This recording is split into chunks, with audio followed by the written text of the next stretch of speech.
Libéral FM, le journal. Heureux de vous savoir nombreux devant vos postes récepteurs, l'écoute de Libéral FM, messieurs et dames. Bienvenue à ce journal dont voici les sommaires. 24 heures après la marche de la coalition Lamuka, la satisfaction est totale du côté des organisateurs. Vous écouterez à cet effet dans ce journal Jean-Pierre Bemba Gombo, un des leaders de la coalition Lamuka. Que s'est-il réellement passé pour que la marche de Lamuka soit annulée à Lubumbashi? Moïse Katumbi a fait une mise au point quant à ce. Enfin, après la démission du vice-premier ministre en charge de la justice et garde des Sceaux, les voix des Quinois s'élèvent et proposent plusieurs personnalités pour son remplacement. Vous les écouterez également dans cette édition du journal. Vous nous écoutez à Matadi et dans le Congo central. Mesdames et messieurs, bienvenue à tous.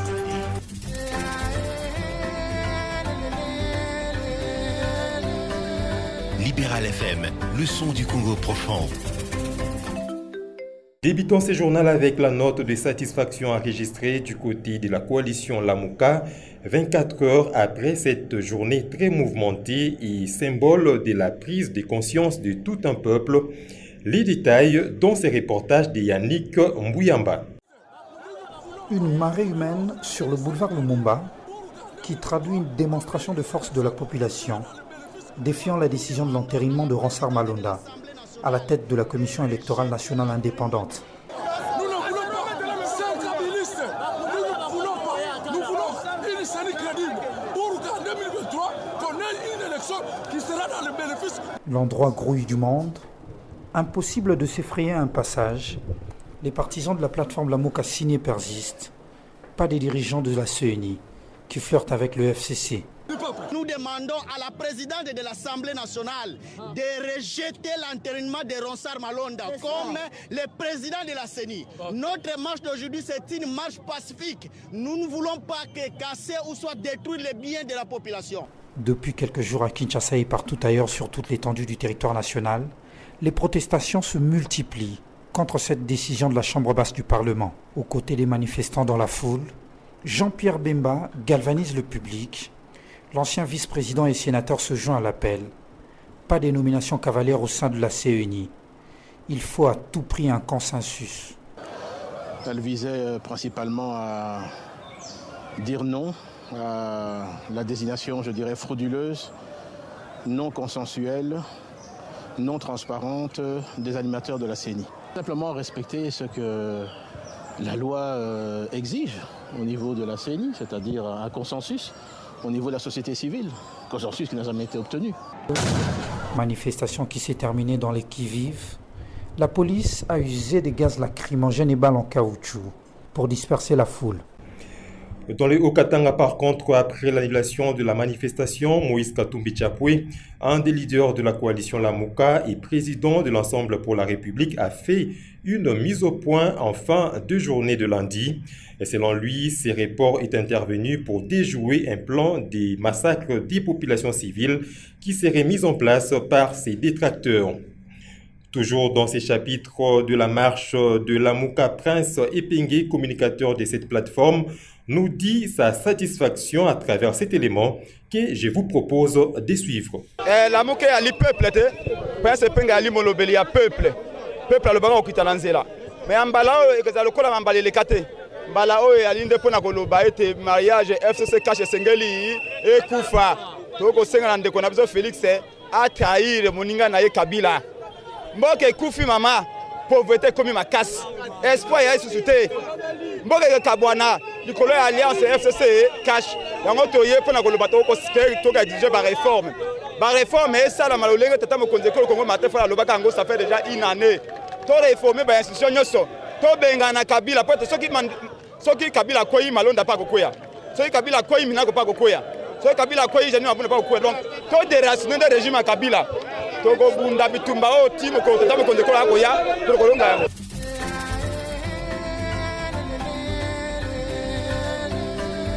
Libéral FM, le son du Congo profond.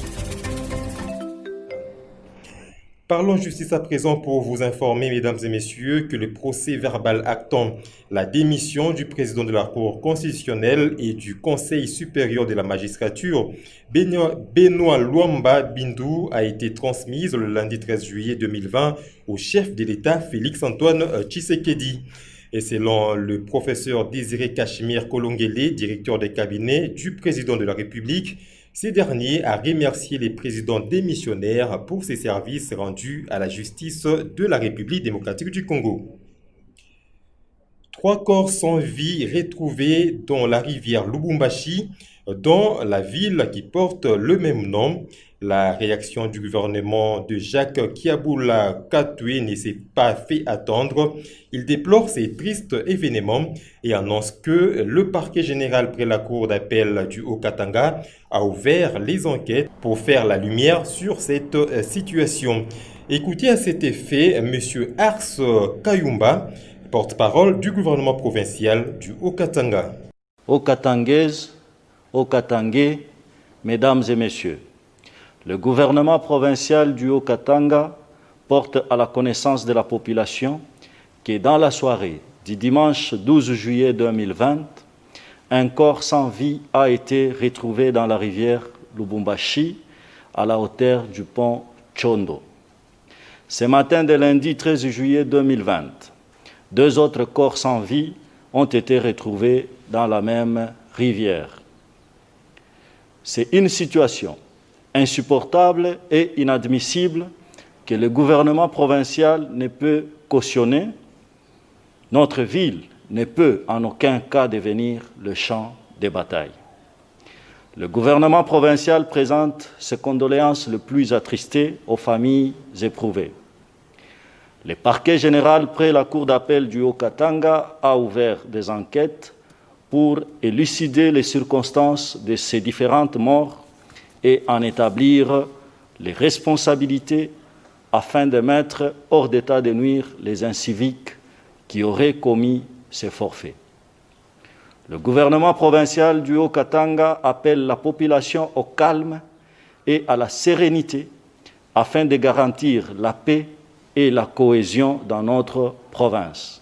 Il rappelle par la même occasion aux différents partis politiques et leurs animateurs ainsi que leurs militants d'éviter la désinformation pour ne pas envenimer la situation sécuritaire.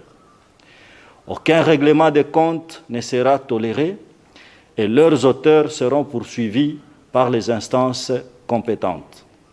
Enfin, le gouvernement provincial du Haut-Katanga appelle la population à la vigilance tous azimuts et à la collaboration avec les services de sécurité. Que vive la paix et la cohésion sociale dans notre chère province. Libéral FM 081 155 93 28. À l'enseignement supérieur et universitaire Thomas Louaka Lusinjula a reçu ce mardi 14 juillet 2020 les élus de la Tchoapa. De quoi était fait cet échange avec le patron de l'ESU. On écoute tour à tour la sénatrice Lydie Baokopa et les sénateurs Jean-Laurie Lilongo. On est venu voir le ministre de l'ESU par rapport à la préoccupation de la population de la Tchoapa, parce que nous sommes sénateurs élus de la Tchoapa. Oui, nous avons un sérieux problème par rapport aux institutions supérieures et universitaires de notre province. Donc, jusqu'à preuve du contraire, la Tchoapa n'a que 4 institutions supérieures universitaires. Donc, l'ISP Bwende, l'université d'Ikela, à Ikela, l'ISP Djolu dans le territoire de Djolu et l'ISP Monkoto dans le territoire de Monkoto. Alors que la Tchoapa, c'est une grande province en termes de superficie et regorge jusqu'à preuve du contraire plus de 2 millions d'habitants. Alors, à voir ce qui est aujourd'hui comme infrastructure supérieure universitaire, nous pouvons dire que là, l'effectif est très très minime. Il faut encore ajouter d'autres institutions universitaires et supérieures dans d'autres territoires pour créer un peu d'équilibre et lutter contre l'exode rural accru. Nous avons déposé un document Et son Excellence, Monsieur le ministre, nous a promis qu'il va examiner le document et donner des réponses à temps utile.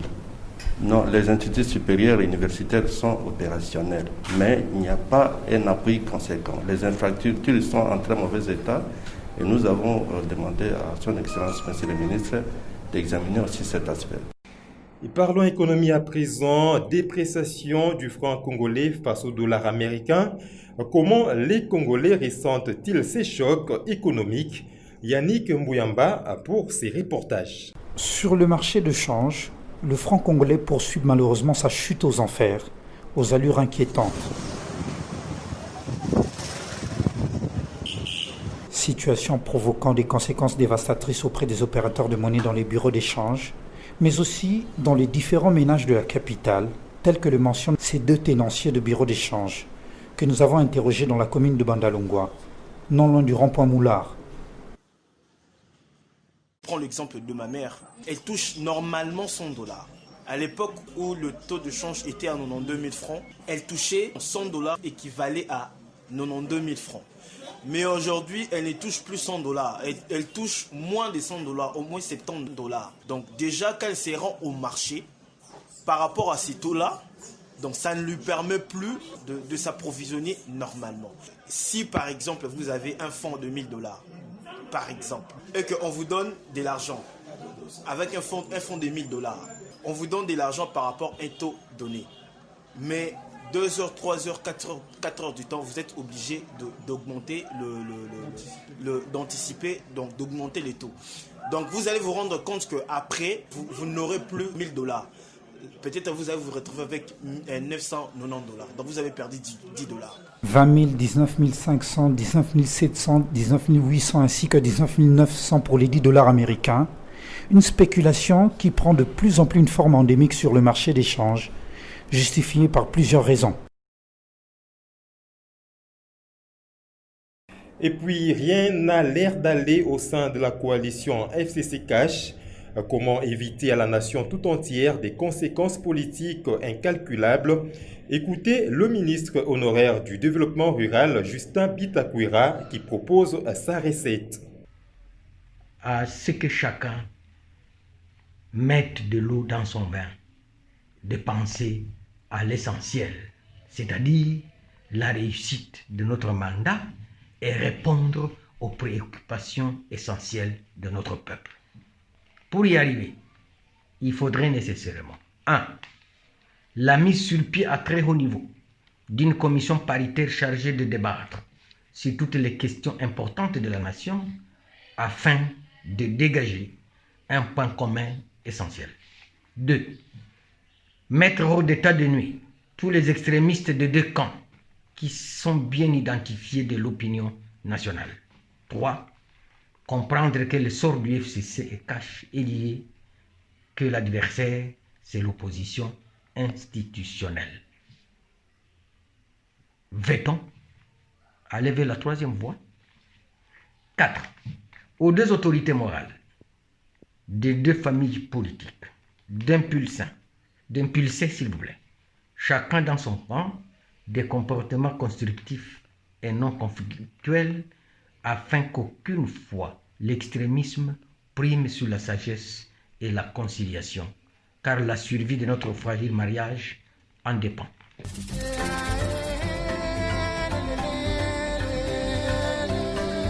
Libéral FM, le son du Congo profond. Vulgarisation du code minier, le vernissage de l'ouvrage Code minier révisé à noter a eu lieu ce mardi 14 juillet à l'hôtel du gouvernement. Des participants et experts venus de tous bords y ont pris part. Suivez la réaction de l'honorable Guy Luando-Mboyo, avocat et mandataire en mines et carrières. L'ouvrage dénommé le code minier révisé à noter, c'est un ouvrage qui tombe à point nommé parce que, comme vous le savez, la problématique de la révision du code minier a été au cœur de l'actualité en 2018, lorsque le gouvernement de la République, ensemble avec les parlements, avait initié toutes ces réformes du code minier 2000D. Donc, à mon avis, ça tombe à point nommé pour les professionnels dans le secteur de mines, pour l'administration minière elle-même, pour les sociétés qui œuvrent dans le secteur de mines. À mon avis, c'est un ouvrage très salutaire et très enrichissant pour tout le monde. Donc il faut s'en procurer et essayer de parcourir pour apprendre encore davantage. Voilà. Pour terminer ces journaux, messieurs et dames, je vous propose de suivre les réactions des Kinois sur les remplacements du vice-premier ministre et ministre de la Justice. Suivez.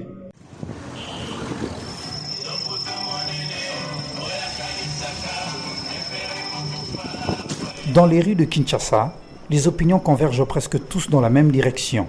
L'ancien ministre de la Justice et conseiller du chef de l'État en matière de la bonne gouvernance et lutte contre la corruption, Luzolo Bambilesa, semble gagner la confiance des personnes que nous avons interrogées ce matin. Luzolo Bambi, je connais Luzolo Bambi très bien. Avec le rigueur de Luzolo Bambi, nous croyons qu'il y aura les autres qui vont aller encore à Makala. Et moi, je crois pour ça. Moi, je crois pour Luzolo Bambi. Si on doit choisir une personne, parce que le choix, la nature, en fait, a l'horreur du vide, et le choix nous oblige à ce que nous puissions choisir, je choisirai M. Luzolo Bambi. Tous demeurent unanimes, lui ou rien, et avancent leurs arguments. Je connais Luzolo Bambi parce qu'à l'époque de Ubuluo, je connais beaucoup de Koulouna qui ont fui. Et même les Koulouna en cravate, ils ont peur. Il y avait un journal qui était sorti avec des noms. Luzolo Bambi était prêt de prendre tous ces gens-là pour amener aux prisons. Parce qu'il a le profil. Il incarne ce profil-là d'être le ministre de la Justice. Et puis, au-delà de ses profils, au-delà de ses qualités, il a la volonté et il veut le changement. Pas le changement que les gens disent quand une personne fait un parti politique, il dit parti pour le changement. Pas comme ça. Pas le changement que les gens ont tendance à balancer. Mais le vrai changement, ça vient au plus profond de notre cœur. Et pour avoir ce changement, il faut être un patriote. Et Luzolo Bambi, il a cette chose-là à l'intérieur de lui. Certes, au sein du FCC, Luzolo Bambilesa semble séduire l'opinion pour ce poste très controversé au sein du gouvernement de la République, mais pour certains, le doute demeure encore et les raisons semblent être fondées. Luzolo Bambi, la façon dont il s'est comporté quand il était ministre, peut-être aura changé. Mais si nous avons fait cette lecture en la personne du Premier ministre, mais finalement, chasse la nature, il va revenir au galop. Le Premier ministre commence à friser le comportement des gens du FCC. Donc, je crains que Luzolo Bambi, qui au fait jusque-là est une bonne orange, pourrisse. Le compte à rebours vient de commencer. L'opinion reste impatiente pour voir celui qui succédera Célestin Tunda Akasende au poste du vice-premier ministre, ministre de la Justice. En tout cas, l'avenir nous en dira plus. C'est par ces dossiers du Front congolais que nous mettons un point final à ces journaux. Pour ceux qui nous ont pris en cours des diffusions, voici le rappel des titres. Note de satisfaction enregistrée dans le camp de la coalition Lamouka. Le message est arrivé à destination. Vous avez suivi dans cette édition du journal Jean-Pierre Bemba Gombo, président du MLC. Et puis Moïse Katumbi a fait une mise au point en rapport avec le report de la marche prévue hier lundi dans la ville de Lubumbashi. L'opposant congolais parle d'un sabotage qu'aurait orchestré ses détracteurs. Enfin, ces remplacements de Célestin Tunda Akasende alimentent les débats des Kinois. Vous les avez suivis dans cette édition d'information. Mesdames et messieurs, c'en est donc fini pour cette édition du journal qui a connu le concours rédactionnel de Pius Romain Roland, Yannick Mbouyamba. Sa partie technique était assurée par Flavien Tepa, Nestor Ngeleza et Ika Miongo. En leur nom et au mien propre, je vous dis merci de l'avoir suivi. Ce journal vous a été offert par Widal Fondation, tous ensemble pour l'épanouissement de tous.